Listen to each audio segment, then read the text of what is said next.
पुण्यश्लोक अहिल्यादेवी होळकर योजना असेल किंवा राजा यशवंतराव होळकर महामेश योजना असेल, या योजनेमध्ये शेळी मेंढी वाटप असेल, जागा खरेदी असेल किंवा कुक्कुटपालन असेल, चराई अनुदान असेल, यासाठी अर्ज सुरू झालेले आहेत। अशा प्रकारच्या विविध 18 योजना या मंडळामध्ये राबवल्या जातात। त्यासाठी आपण इथं पाहू शकतात, राजा यशवंतराव होळकर महामेश योजना, मेंढ्यासाठी चराई अनुदान, मेंढी शेळी पालनासाठी जागा खरेदी अनुदान, कुक्कुट पक्ष्यांच्या खरेदी व संगोपनासाठी अनुदान, या योजनेचे फॉर्म सुरू झालेले आहेत। या योजनेसाठी ऑनलाईन अर्ज कसा करायचा ते आपण पाहणार आहोत। जर तुम्ही आपल्या चॅनलवर पहिल्यांदा आला असाल अशाच महत्त्वपूर्ण नवीन अपडेटसाठी तर चॅनलला सबस्क्राईब करा। चला तर मित्रांनो, ऑनलाईन अर्ज कसा करायचा ते आपण पाहूया।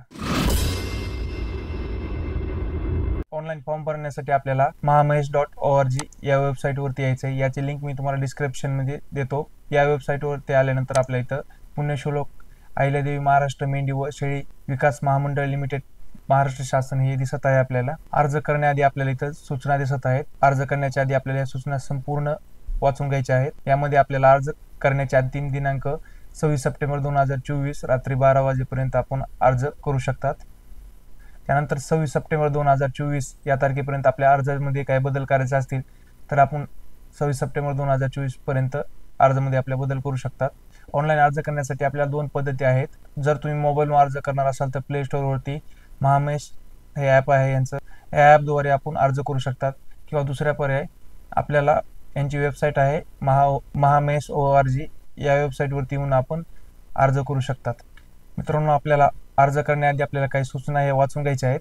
त्यानंतर आपल्याला योजनेची अधिक माहिती डाउनलोड करा ते दिसत आहे। आपल्याला इथे काही टॅब आहेत, ते सर्व आपल्याला माहिती वाचून घ्यायची आहे आपल्याला।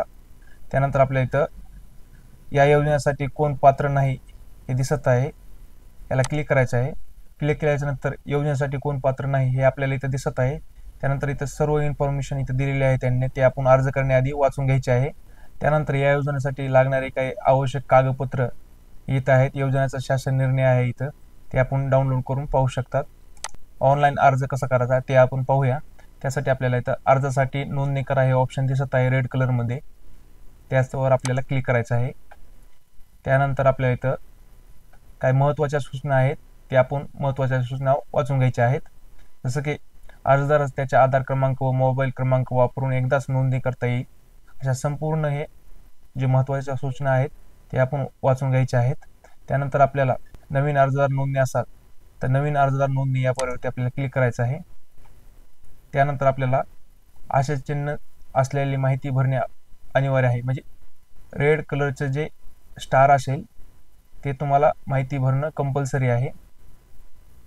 त्यानंतर आपल्याला अर्जदाराचा प्रकार विचारत आहे, वैयक्तिक, बचत गट। जर तुम्ही बचत गटातून भरणार असाल तर महिला बचत गट या पर्यायावरती आपल्याला क्लिक करायचं आहे। जर तुम्ही स्वतः करत असाल वैयक्तिक या पर्यायावरती क्लिक करायचं आहे। त्यानंतर अर्जदार नोंदणी करण्यापूर्वी खालील महत्त्वाच्या बाबी लक्षात घ्याव्यात असं आपल्याला इथं नोटिफिकेशन आलेलं आहे। त्यानंतर आपल्याला काही बाबी दिलेल्या आहेत, त्या बाबी आपल्याला इथं सर्व वाचून घ्यायच्या आहेत। अर्ज करण्यापूर्वी आपल्याला 9 बाबी दिलेल्या आहेत, ते 9 बाबी आपल्याला इथं संपूर्ण वाचून घ्यायच्या आहेत। जसे की स्टार चिन्ह असलेली माहिती भरणे अनिवार्य आहे। अर्जदार हा भटक्या जमाती भ ज क प्रवर्गातील असावा। माहिती पूर्णतः खरी असावी। माहिती चुकीची व खोटी आढळल्यास आपल्यास आपली निवड रद्द करता येईल। सर्व इन्फॉर्मेशन आपल्याला वाचून घ्यायची आहे। बंद करा, वाचल्यानंतर आपल्याला बंद करा या ऑप्शनवरती क्लिक करायचं आहे। त्यानंतर आपल्या इथं पहिले आपल्याला नाव विचारत आहे, इथं आपल्याला पहिले नाव टाकून घ्यायचे आहे। त्यानंतर आपल्याला वडिलाचे नाव टाकून घ्यायचे आहे, किंवा जर तुम्ही अर्ज महिलेचा भरत असाल तर इथं पतीचे नाव टाकून घ्यायचे आहे। त्यानंतर आपल्याला इथं आडनाव टाकून घ्यायचे आहे। त्यानंतर आपल्याला इथे आधार कार्ड क्रमांक हे टाकायचा आहे। त्यानंतर आपल्याला इथं डबल आधार क्रमांक टाकायचा आहे। इथं आपल्याला जन्मतारीख टाकून घ्यायची आहे। लक्षात ठेवा, इथे काही जणांच्या आधार कार्डवरती नुसतं फक्त आपलं जन्मवर्ष असतं। जर जन्मवर्ष असेल तर आपल्याला इथं 1-1 आणि जे जन्मतारीख असेल, जन्मवर्ष असेल ते आपल्याला इथं टाकायचं आहे। त्यानंतर आपल्या इथं वय टाकायचं आहे, आपले किती होतंय ते। तर आपल्या इथं जेंडर आपल्याला सिलेक्ट करायचं आहे, स्त्री किंवा पुरुष असाल तर। त्यानंतर आपल्या इथं आपला मोबाईल नंबर टाकून घ्यायचा आहे। त्यानंतर आपल्याला इथं ईमेल आय डी टाकायचा आहे। जर तुमच्याकडे ईमेल आय डी असेल तर टाकायचा आहे, नसेल तर एवढं काही कंपल्सरी नाही आहे, नाही टाकलं तरी चालतंय। दिव्यांग प्रवर्गातून अर्ज करवायचा आहे का आपल्याला विचारत आहे। जर तुम्ही दिव्यांग असाल तर हो या पर्यायावरती क्लिक करायचं आहे। जर तुम्ही दिव्यांग नसताल तर नो आहे या पर्यायावरती क्लिक करायचं आहे. त्यानंतर आपल्याला आपला जिल्हा निवडायचा आहे. त्यानंतर आपल्याला आपला तालुका निवडायचा आहे. तालुका टाकल्याच्या नंतर आपल्या इथं आपलं गाव टाकून घ्यायचं आहे. त्यानंतर आपल्याला आपल्या जातीचा प्रवर्ग विचारत आहे. भजक म्हणजे NTC भजक निवडल्यानंतर आपल्याला इथं आपल्या जात निवडायची आहे. जात निवडल्याच्या नंतर आपल्याला जात प्रमाणपत्र आहे का विचारत आहे. लक्षात ठेवा, आपल्याला हा फॉर्म भरण्यासाठी आपल्याला जात प्रमाणपत्र असणं गरजेचं आहे. तर आपल्याला हो या पर्यायावरती क्लिक करायचं आहे. त्यानंतर आपल्याला इथं राशन क्रमांक 12 अंकी ऑनलाईनचा राशन क्रमांक टाकायचा आहे. त्यानंतर तुम्ही विवाहित आहात का असाल तर होय करायचं आहे. असल्याच्या नंतर आपल्याला इथं एकूण अपत्याची संख्या इथं निवडायची आहे. म्हणजे तुम्हाला एकूण किती मुलं आहात हे टाकायचं आहे आपल्याला इथं. त्यानंतर दिनांक 1 मे 2001 व त्यानंतर माझ्या एकूण जन्माला आलेल्या मुलाची संख्या टाकायची आहे आपल्याला. 1 मे 2001 च्या नंतर जे अपत्य जन्माला आले असतील आपल्या कुटुंबामध्ये ते आपल्याला इथे टाकून घ्यायचे आहे. त्यानंतर आपल्याला इथं बँकेचे आपल्याला नाव टाकून घ्यायचे आहे. त्यानंतर आपल्याला इथे खाते क्रमांक टाकून घ्यायचा आहे.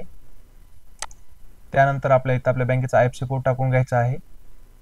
त्यानंतर आपल्या इथं बँकेची शाखा टाकायची आहे आणि आपल्याला आपला इथं पिन कोड टाकून घ्यायचा आहे. त्यानंतर आपल्याला इथं खाली घ्यायचं आहे थोडे. त्यानंतर अर्जदाराची कुटुंबिक माहिती भरा हे दिसत आहे. तर इथं आपल्याला इथं टिप दिलेली आहे. अर्जदाराने एकूण कुटुंब संख्येतून स्वतःचे नाव वगळून इतर सदस्यांची नावे राशन कार्डनुसार भरावीत. त्यानंतर आपल्याला इथं एकूण कुटुंब सदस्य संख्या आपल्याला विचारत आहे. जर नसेल तर 0 लिहायचे आहे. असेल तर आपल्याला किती आहे हे टाकायचे आहे. किती आहे ते टाकायचे आहे. त्यामध्ये आपलं स्वतःचं नाव वगळून आपल्याला कुटुंब संख्या टाकायची आहे. जसे की तुमची कुटुंब संख्या टोटल 5 असेल तुमच्या सहित तर आपल्याला इथं 4 हे टाकायचे आहे. त्यानंतर आपल्याला इथं आपल्या राशन कार्डनुसार आपल्याला इथं संपूर्ण माहिती लिहायची आहे. आपल्या इथं आपला आधार कार्ड नंबर टाकून घ्यायचा आहे कुटुंबामधल्या सदस्याचा. रेशन कार्डनुसार जे नाव असेल ते आपल्याला इथं नाव टाकून घ्यायचे आहे. त्यानंतर आपल्याला इथं जनरल विचारत आहे. जनरल मेल फिमेल जे असेल ते आपल्याला सिलेक्ट करायचं आहे. त्यानंतर करंटली त्यांचं वय काय आहे ते आपल्याला इथं टाईप करायचं आहे. सर्व माहिती टाईप केल्याच्या नंतर आपल्याला इथं आपल्याला नियम वाटी दिसत आहेत. वरी भरलेली माहिती पूर्णतः खरी आहे. यामध्ये कोणतीही माहिती चुकीची खोटी आढळून आल्यास माझी निवड रद्द होण्यास मी जबाबदार आहे आपल्याला दिसत आहे. नियम व अटी मला मान्य आहेत या पर्यायावरती आपल्याला क्लिक करून सबमिट करा या पर्यायावरती आपल्याला क्लिक करायचं आहे. त्यानंतर आपल्या इथं वरी आपल्याला दिसत आहे आपण भरलेली माहिती तपासून पहा. योग्य असल्यास सबमिट करा. बदल करायचा असल्यास बदल करा या बटनावरती आपल्याला क्लिक करायचं आहे. तिथं आपल्याला अर्जदाराची वैयक्तिक माहिती दिसत आहे. आपली जन्मतारीख, आपला जिल्हा, आपलं वय, तालुका, सर्व आपली इन्फॉर्मेशन जी भरली आहे आपण ती जर योग्य असेल आपल्याला सबमिट करा या बटनावरती क्लिक करायचं आहे.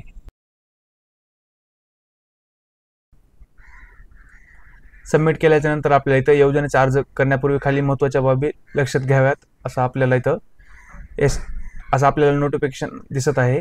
त्यानंतर महत्त्वपूर्ण बाबी दिलेल्या आहेत ते आपण इथं वाचून घ्यायचे आहेत आणि बंद करा या ऑप्शनवरती क्लिक करायचं आहे. त्यानंतर आपल्या इथं योजना निवडा हे दिसत आहे. त्यानंतर आपल्याला राजे यशवंतराव होळकर महामेश योजना हे इथं दिसत आहे. या योजनेअंतर्गत आपल्याला इथे एकूण 15 योजना दिसत आहेत. त्यापैकी आपल्याला ज्या योजनेसाठी आपल्याला अर्ज करायचा आहे त्या योजनेला आपल्याला टिक मार्क करायचा आहे.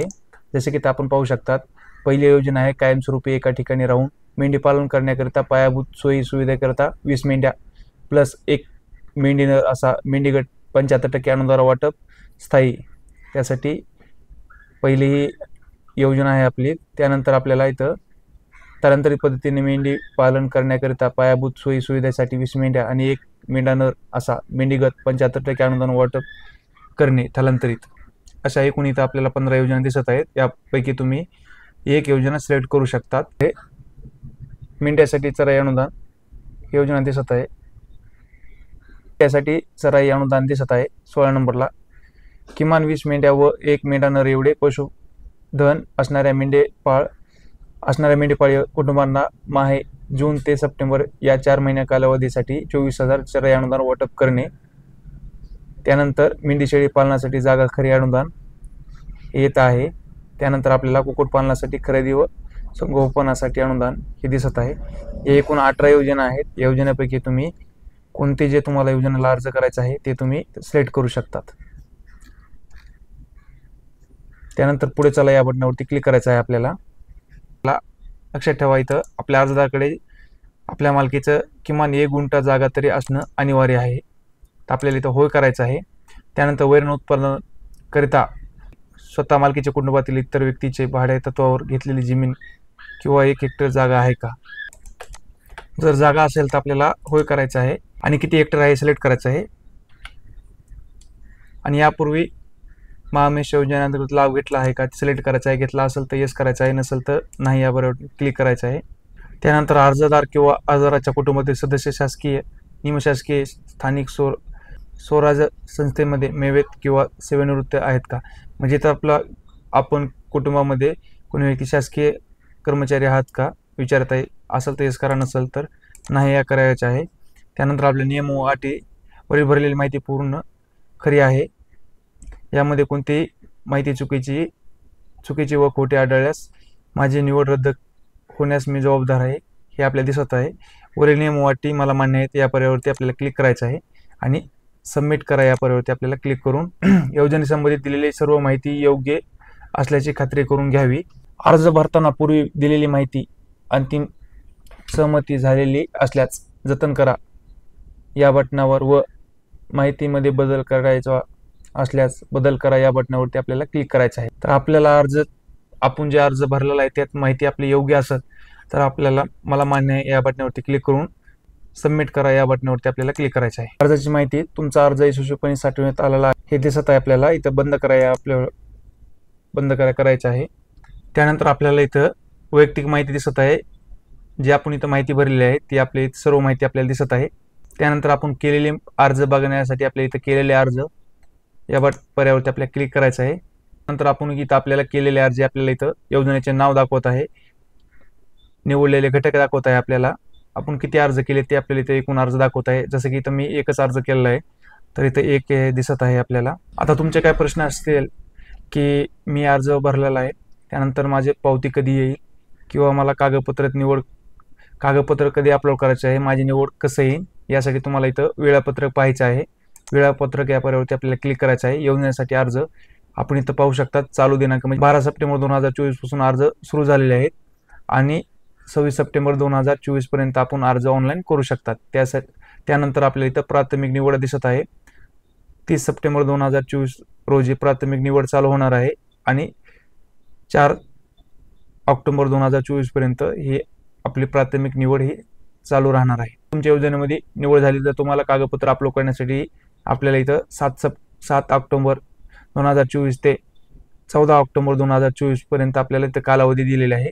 त्यानंतर आपल्याला कागदपत्राची पडताळणी होणार आहे. त्यासाठी 16 ऑक्टोबर 2024 ते 21 ऑक्टोबर 2024 पर्यंत हे आपले कागदपत्राची पडताळणी चालणार आहे.